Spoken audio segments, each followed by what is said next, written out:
What a fun-packed evening I had reading that dribble. Rupert, do you know what I absolutely love about you? Is most of the royal correspondents you get on the telly, and especially when there's a wedding or there's any event, they're always in their smart dresses, you know, the Nicholas Rituals or whatever they are from the BBC, and they're talking a terribly posh voice whenever they're around the royals, and they basically think they're a member of the royal family, and they think they're a courtier, don't they? And they talk about the royals, you know, they're never given proper scrutiny by the royal correspondents. All the good stories come out from other people. You just don't care. Well, I don't care about that drivel I've read, because I'm sorry, it's just, when she joined the royal family, yes, there was a period, great, bloke marries woman, very happy for him, because, you know, it was struggling to get you know, there were girlfriends before, but they realised that it wasn't always a great thing to join. She was eager as anybody to join the firm. But once she realised she was no longer the top dog, she has now thrown her toys out of the bath, and this is a further example of it. And basically now, the Nelson Mandela reference, and then likening herself to a princess, to a schoolgirl or something. You know, well, she says that when she meets little girls and they say, "Oh, a real life princess," she's a duchess, not a princess. But look, most people would think that she was a princess, and certainly Americans, to be fair. So I mean, yes, defending Meghan Markle. What happened to this interview? Yes, because I went so hot deep, you didn't know where to go with it. Let's backtrack a bit. This is an interview with New York Magazine's The Cut, and it's 6,400 words, and it's a first-person interview. Tell all, another one. Crucial things that she has claimed.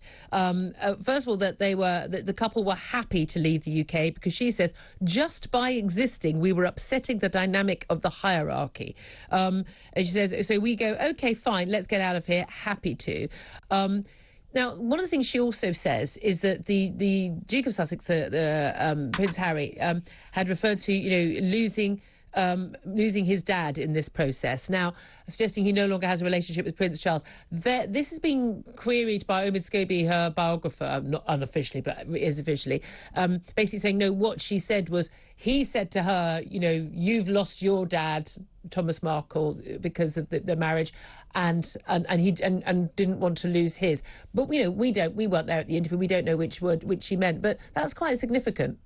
Yes, it is, and also when you consider the control freak nature of the interview, when you know there are things that she wants everything, and you know she's able to, you know, so almost like at times suggesting she should write what you see, and she was pointing her in the direction of how to write the article. That article would have been vetted before it would have been. That would have been the deal to do the article. Yeah. So I'm sorry, that was already, you know, the implications, unless they didn't see it when reading it, the implications were that clearly the breakdown of a relationship between Harry's father, Charles, and Harry. Now, that's what she wanted to try and create, because that's the whole point. When she got married, we saw a family that was trying to be united, saying, good on Harry, enjoy. But unfortunately, once she joined the party, she realised she was not the top dog. She thought she could come in and change. This is an institution that's been around from 1066, whether you agree with it or not. Yeah, but that's the key thing is she was the star, and it was all about her. Apparently at the time when she thought everyone was hating her and calling her the N-word, when actually, if you look back at the newspapers at the time, it was just non-stop celebration of this wonderful breath of fresh air for the family. But of course, when you realise you're just a two-bit actress married to the spare. I mean, and that's the reality. I mean, that's the reality, isn't it? But also, your wedding is as significant as the release of Nelson Mandela from prison after 27 years. She recalls in this interview an encounter she had at the 2019 London premiere of The Lion King, and she said a cast member from South Africa pulled her aside and said, he looked at me, and can I do the accent? Shall I try? He looked at me and he's just like, light. He said, I just need you to know, when you married into this family, we rejoiced in the streets the same we did when Mandela was freed from prison. I don't know what she sounds like. But that is genuinely risible, isn't it? I'm afraid that is, because that was a seismic event. He was a man who knew how to forgive, knew how to rebuild his life, rebuild a country. That was a seismic moment. A significant landmark moment. Yep. Harry and Meghan getting married, yes, it was a cause for celebration, But to be likened unto Nelson Mandela, I mean, I just wonder what planet she's on. Yeah, exactly. I mean, does she know how people in South Africa lived? Bearing in mind, this is a woman who, when she went to South Africa, and then she spent a day with girls who were basically being taught how to fight off gang rapists, because that was the life they lived. She did an interview that evening with the ITV saying, "No one ever asks how I am." So, I mean, this is a woman who is fairly self-obsessed, as we can safely say. Look, a lot of this, again, it's about Meghan, talking about Meghan and self-pity.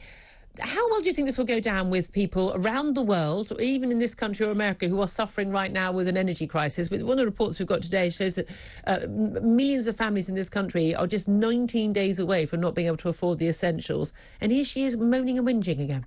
Yeah, and talking about her wonderful $14 million house and how she's in her happy place. Oh, we'd all love to live in a $14 million villa in California without a care in the world, and designed by every designer and given to you practically.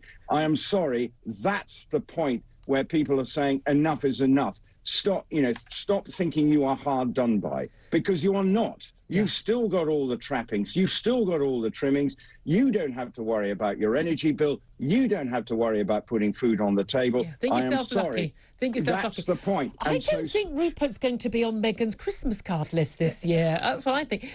Just finally, I mean, she does also make a sort of a very vague reference to how she was told she had the official photos of the kids, and she was told you have to release those to the royal rota, this system that the palace have got with all more broadcasters and newspapers, and she didn't want to do that with members of the press who'd refer to her children with the N-word. Now, I'm not aware of any member of the press who has done that in public or private, and I'd be really surprised if that were the case. But, I mean, she just throws these accusations around, doesn't she? Yeah, and William and Kate's child has been going to the same school in Battersea, which is probably anyone can take snaps there. It's fairly open. They could be every day, but there is an unwritten rule. You don't do it. There are rules. So she wouldn't find her children being photographed every day they want to school. Yeah. Maybe she does want them photographed every day when they go to school. I don't know. But the point is, when the William's children go to Lambert, I'm sure there will be one little photo opportunity of them arriving at their new school. That might be the way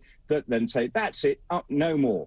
And that's the way it tends to be dealt with, and would be the same. So this is, once again, her rewriting what the rules are over here to suit her narrative. Yeah. So just clarify, so when the royal children are off to school and things, are there, I mean, I know that the British, the media, the British newspapers and TV companies, they don't do that, but are there not a load of freelance French and Italian paparazzi who turn up every day and take photographs, as we've seen, what happened with Diana? Is that not happening? No, I don't think it is happening, because we know if it was, they'd have complained about it. We would know. Yeah, we know, and the royal family would be out there saying this doesn't happen. And we've seen them drip feed Charlotte to and all of them, and that's the point. Meghan's got this wrong again.